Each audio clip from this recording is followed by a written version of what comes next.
A escola, no fundo, dá os instrumentos, depois é preciso trabalhar esses instrumentos, não é? Isso depende de cada aluno, da maneira como ele pega nas coisas e as transforma. No fundo, é o que interessa transformar aquilo que já existe, não é? Exato. É a tal pesquisa, a tal procura, não é?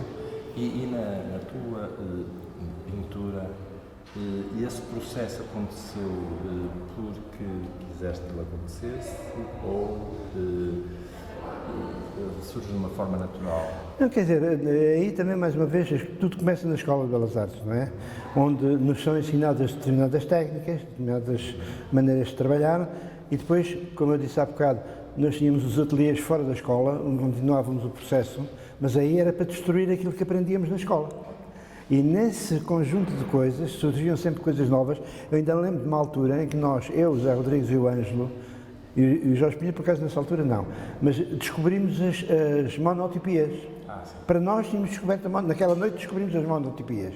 No dia seguinte fomos ao Eduardo Luiz e ao António Quadros, mas olha o que a gente descobriu ontem, dizem, isso já se faz há não sei quantos anos, monotipias já se faz há muito tempo. Fizeram um percurso para descobrir. Exatamente. E quando damos para descoberta, que maravilha, isto aqui está um mundo. Nem conhecíamos ainda que o Belo Salazar, por exemplo, tinha sido exímio nisso, não é? E isso é, no fundo, e todas as coisas são transformações daquilo que se vai fazendo. Não é? Tudo tem que ser. Porque se não for assim também é repetição e a repetição não interessa, não é? Se não houver novidade, a repetição só não interessa. Não é? Há uma coisa que nasceste em Estremoz, no Alentejo. Estremoz, no Alentejo. E a horizontalidade alentejana está... Mas também há uma verticalidade. Claro. E essa... É a linha do horizonte e, no fundo, é a linha do horizonte e o homem, no fundo. Mesmo quando não é homem, é árvore, mas há sempre esse diálogo entre o horizontal e o vertical, não é? Mas o horizontal, então, é mais que evidente na minha obra. Obviamente que uma pintura que tem a ver com o Alentejo, com a paisagem do Alentejo, tem que ter força a grande linha do horizonte, o que é o céu e o que é a terra, não é?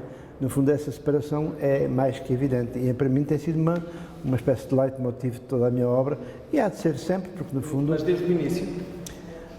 Desde que eu decidi fazer uma carreira por aí, não é? Porque no início tocava a todos os instrumentos, não é? Fazia figurativo, fazia tudo, não é? Que era o ensino que vinha da escola, não é? Mas quando eu determinei que era este o meu caminho, não é? A partir daí, até agora, tem sido sempre, a pesquisa tem sempre nessa área. Torna uma obsessão. É mesmo, torna-se obsessivo, não é?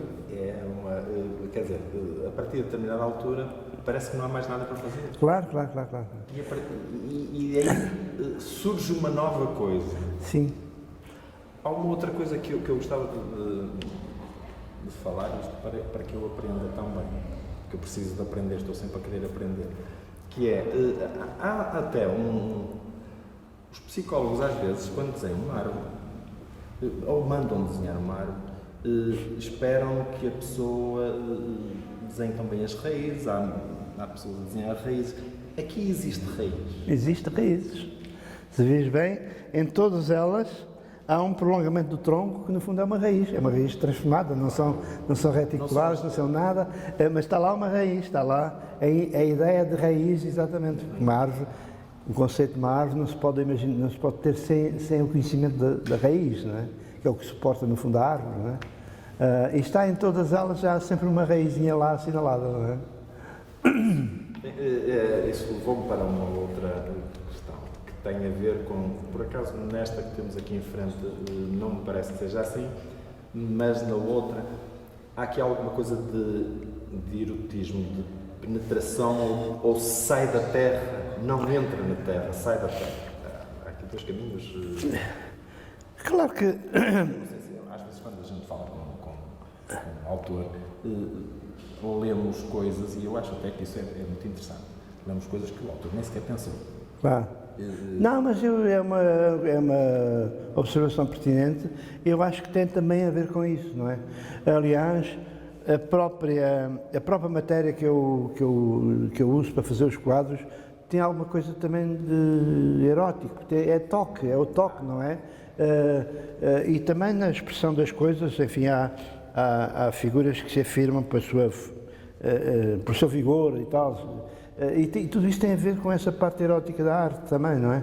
Não é uma coisa muito explícita, mas está lá, está lá.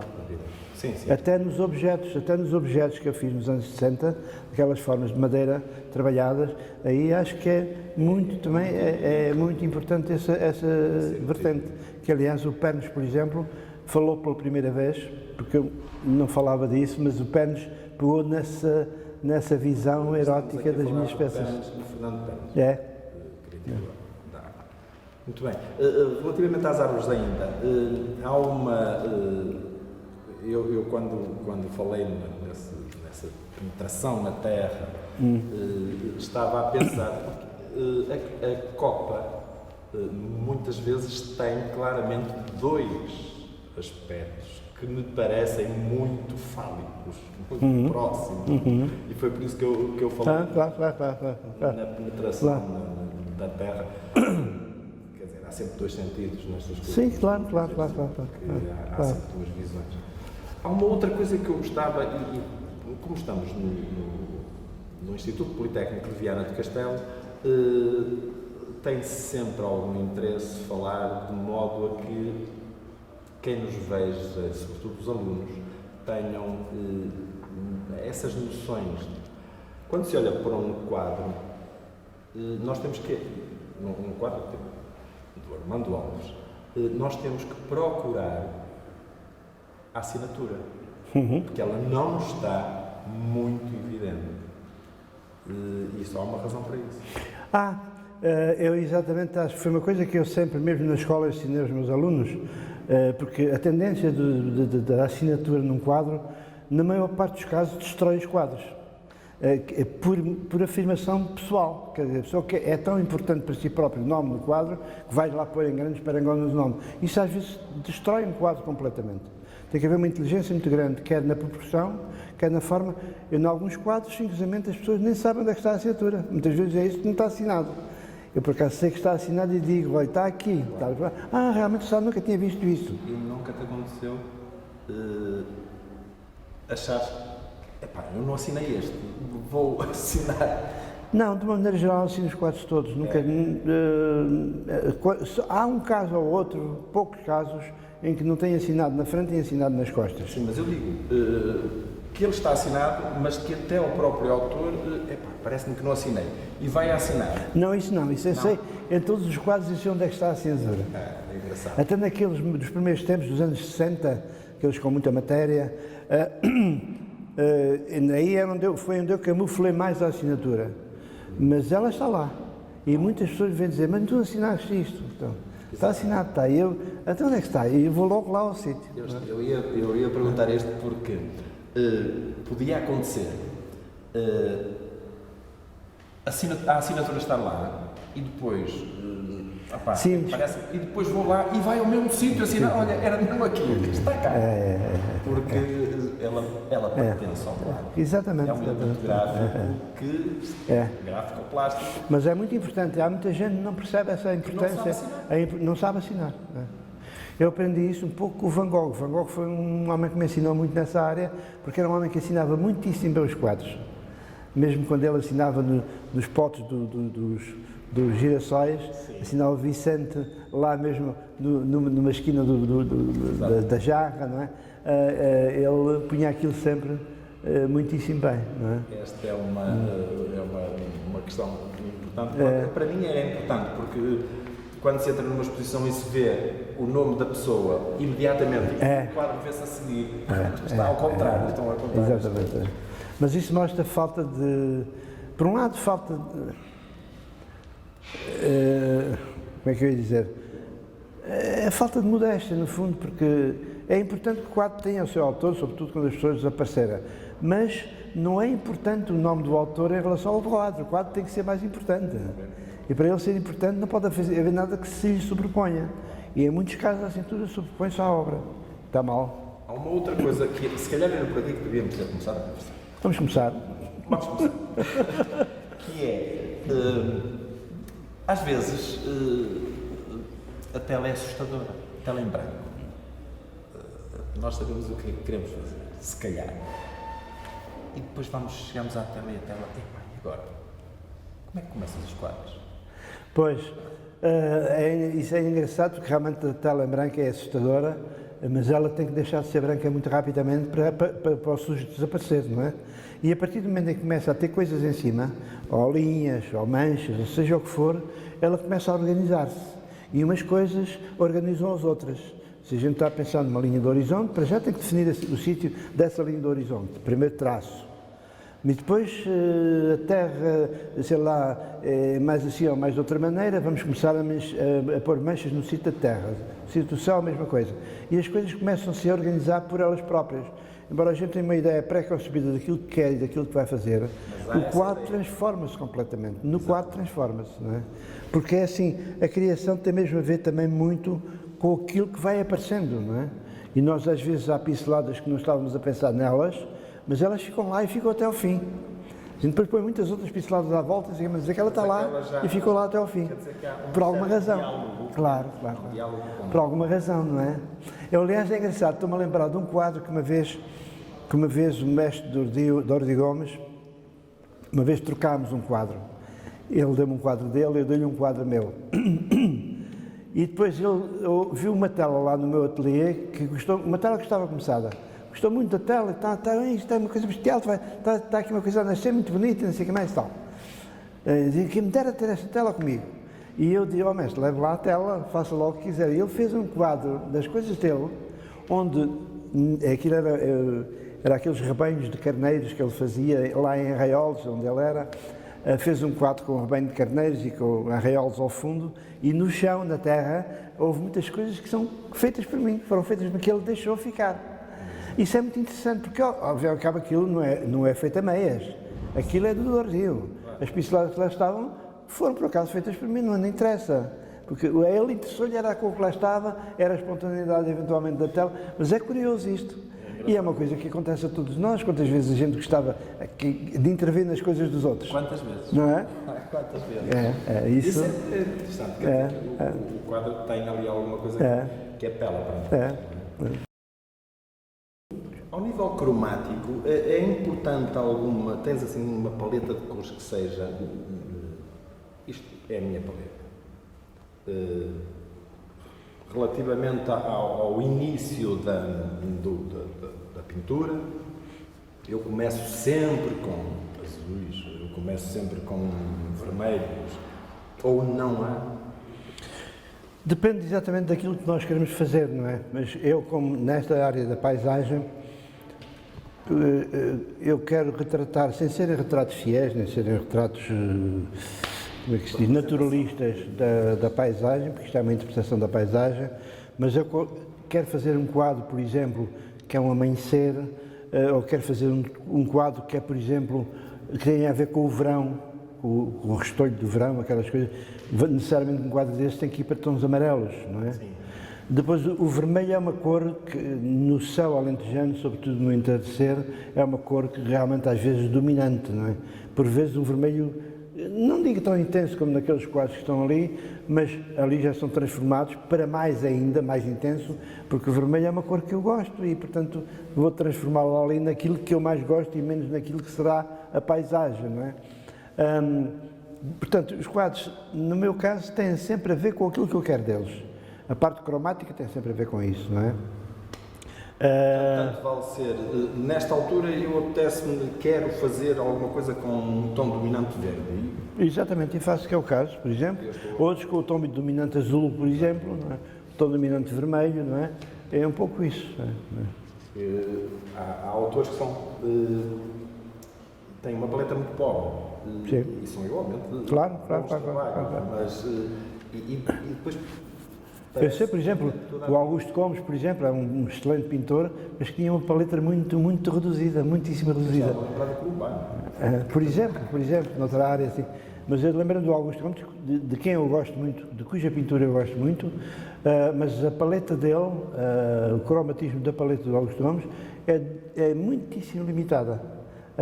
20 tons por aí, mais ou menos, sistematicamente todos os quadros do Augusto Gomes andam com aqueles tons, não é? O que não deixa de ser curioso também, é uma opção como outra qualquer, não é? não é? Uma coisa que eu me habituei realmente sempre foi, como sabe, a minha paleta é variedíssima, tem uma paleta quase infinita, não é? E isso foi também um desafio, porque eu, ao contrário exatamente do Augusto Gomes, entendo a cor como inesgotável, não é? Todas as cores, desdobrada 1000 vezes, são cor. Claro. E há que utilizar todas as que forem possíveis para aquilo que nós queremos representar. No fundo é isso. Não é? Isso é mais difícil, é a minha opinião. Pois. Esta é a minha opinião. É mais difícil do que usar 2, 3 tons. Limitadas, pois. Da mesma forma que eu há bocado disse, aliás, no seguinte, que eu disse, cada cor ali obriga a que a gente tenha uma relação com as outras todas. Temos que estar sempre atentos a isso. Um outro homem que também era muito limitado na paleta era o Almada. O Almada é muito limitado na paleta, não é? Muitíssimo limitado, não é? Embora eu confesso que eu não gostasse. Tive um professor que não gostava muito. Aliás, o Almada para mim foi sempre um grande desenhador. Muito melhor desenhador do que pintor, propriamente, não é? Outra coisa que é importante. Vê-se muitas vezes, isto anda comigo há muitos anos, e eu gosto de saber qual é a opinião dos atores. Vê-se muitas vezes as pessoas entrarem numa exposição e demorarem, umas vezes muito pouco, outras vezes chega a ser exagerado. Eu suponho que há aqui uma... Nós não queremos ser ignorantes, não sei porquê, mas porque ser ignorante não é muito mau. Burro não é grande coisa, mas ser ignorante não, desde que queira depois aprender, e como outras pessoas, e nós estamos aqui para isso. Mas às vezes chegamos a uma exposição e vemos um quadro rápido, é uma árvore, passa à frente, não sei o quê. Como é que achas que se deve entrar numa exposição? Por que ponto, se eu chego junto de um quadro, o que é que eu devo apreciar nesse quadro? O que é que nos motiva a estar ali? Isso é interessante porque comigo acontece muitas vezes, eu tenho, como calcularás, uma prática muito grande em ver exposições, porque gosto de exposições, mesmo quando não são minhas, gosto de ver as exposições dos colegas e tudo isso, e normalmente vou, primeiro, completamente sem preconceitos absolutamente nenhum, ver uma exposição. Mas quando entro numa exposição, começo logo a ver a organização da exposição. Se ainda ver quadros, a organização da exposição que é muito importante. E há coisas que a gente vê, olha que bem que isto está organizado, há coisas que, olha, aquela falha ali aquela outra falha, e depois vou ver os quadros. E com os quadros acontece também, aliás, nos museus também acontece isso comigo, eu vejo tudo um pouco assim à volta do azul. Mas depois faço uma segunda leitura só com atenção especial nos quadros que eu registrei, entretanto, que valia a pena voltar a ver. E isso porque são os próprios quadros que mexem com a gente, obviamente. E se pedem esse diálogo mais íntimo, mais próximo, o mérito é dos próprios quadros, não é? Mas acontece muitas vezes, até com artistas de reconhecido mérito, e enfim, amigos e colegas e tudo isso, há numa exposição, como aqui haverá com certeza, para muitas pessoas, para ti, por exemplo, ou outras pessoas, há quadros em que tu vais te debruçar-te mais, há outros que passas assim, porque não te interessam tanto, não é? Mas isso, a ti, a reação é uma, com outra pessoa ao lado pode ser a reação exatamente contrária. E todas elas são válidas. Não é? Relativamente a isso, eu fiz a pergunta, mas eu tenho uma ideia minha, e aliás que aconselho às pessoas, porque eu acho que a maior parte das vezes as pessoas vão ver uma exposição e estão mais preocupados com quem está atrás de nós, a ver, aquele gajo está a demorar ou não sobre o quadro. E portanto, eu sempre digo a quem quer ouvir, se não tiverem mais nada, façam um pequeno exercício que é, olhem para o quadro e vejam para onde é que vai o vosso primeiro olhar. E depois o segundo. E qual é o percurso que o olhar faz? E isso pode ter sido uma intenção do próprio artista. Acontece isso contigo. Manipulas, se quiseres, o autor a ver primeiro isto? Não, de facto não. E como eu disse, acho que cada visão de um quadro é completamente diferente do outro. Porque as coisas que nós vemos, as coisas para as quais olhamos, necessariamente são filtradas pelo nosso conhecimento que temos da área da pintura, neste caso, pela cultura que temos, pelo conhecimento que temos desta área. E ao ser filtrada por aí, é por isso que eu digo, a visão minha de um quadro tem que ser fatalmente diferente da tua. Claro. E ambas são verdadeiras e boas, porque uma é minha, outra é tua, outra será de outra pessoa qualquer. E todas elas são diferentes entre si. Poderá haver alguns pontos de coincidência, naturalmente, mas são casos. E uma outra então, questão, isso é para mim também evidente, mas uma outra questão que é, numa próxima vez, o mesmo quadro pode influenciar, é que ao nível da literatura é isso que acontece. Ao nível da pintura ou da escultura, não tenho ideia que isso me aconteça tanto. Eu acho que sim, acho que acontece mesmo. Acho que um quadro é sempre uma fonte inesgotável de pesquisa e de procura. Até para o criador, para o seu próprio autor, ele é isso. Eu ainda hoje, cada quadro que revejo mais atentamente, e curiosamente coincido com as exposições, quando são postos na exposição mais uma vez, nós vamos rever as coisas que fazemos. E ao estar a rever aquele quadro, por exemplo, eu encontro coisas que nunca tinha descoberto nele. É isso. Não é? Mas isso depende de muitíssima coisa, da predisposição, do estado de espírito do observador. do dia, da falta de um copinho de vinho verde, por exemplo. Exatamente, está a falhar. Essa depende muito bem, porque, quer dizer, Uma boa deixa. por um lado faz todo sentido, porque a conversa estava a agradar e a gente distraiu-se, mas agora é uma pausa muito interessante. Ok. Que, vinho verde enviado do Castelo, não, Anda lá, anda lá. Não, Eu ofereço teu, pá. muito obrigado. Muito obrigado. E pronto, eu não sei se... Sim, senhor. Eu não fiz uma entrevista, fiz uma conversa. Não, conversa, claro, e simpática e agradável, é o importante, não é?